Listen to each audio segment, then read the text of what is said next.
Living a day, living a story. Traveling around the world is my middle name. I have my different, weird, and crazy stories that I will share with you. Hello, my name is Xenia. It's not Zenia. It's like taxi, Xenia, and I have my story to share with you. My friends call me a person of the world. I call myself international gypsy because I lived in many countries and figured out how to communicate with people that do not speak a common language with me. And just like a cockroach, I'm trying to hold on in different situations. I think it's just my survival skills that eventually I will put in my resume. Everything began from my first habitat place. I was born in Germany, in Potsdam. We lived there for a couple of years. That time it was a part of Soviet Union and my dad used to serve there. And due to the time of the kindergarten, we moved to Ukraine, Kiev, where my parents are originally from. Then, when I was 6, 7, my parents sent me to England. They decided that my knowledge of understanding Cartoon Network was enough to live with a known family and to go to school there. After this, my parents realized that I was a survivor and sent me to Spain. By that time, I was already 8.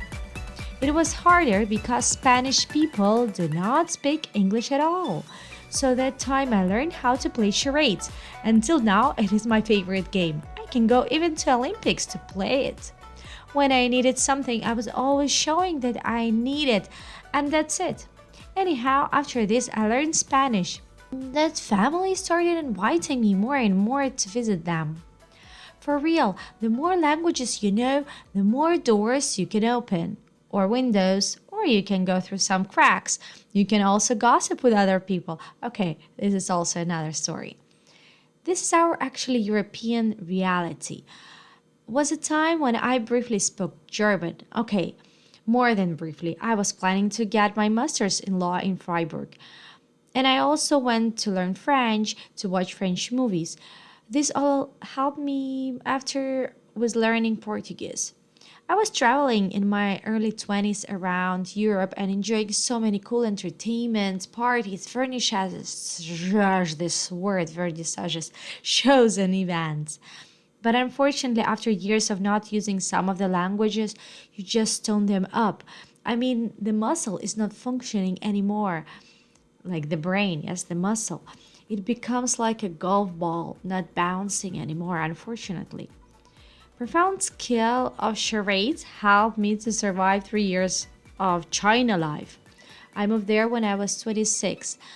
People there for real do not understand English, especially if you live there in a small city. For them, a small city has 700,000 of population. 3 times bigger than Windsor. So yeah, in this Chinese village, they barely said hello. It is hard to be a Lawai there. Lawai, I mean a foreigner. First days was hard explaining that I did not eat meat and I don't want it in my soup. So when I showed no moo and showed horns on my head and I was making like big sounds, the woman showed me a chicken. Literally, she made her arms like chicken wings and said, "Cocô." By the way, this made love my Brazilian friends because cocô in Portuguese means poop. At the moment I understood it would be a fun experience for me. The more languages you know, the more person you become. You get to know the mentality and culture of other people, and it makes you more connected and less stressed out, especially when you move to their country. You need to live by their rules, and it's also respectful. Good luck everyone who wants to move different countries. Remember, even if you don't speak the new language very good, but you know how to say kind words, you are already a great human.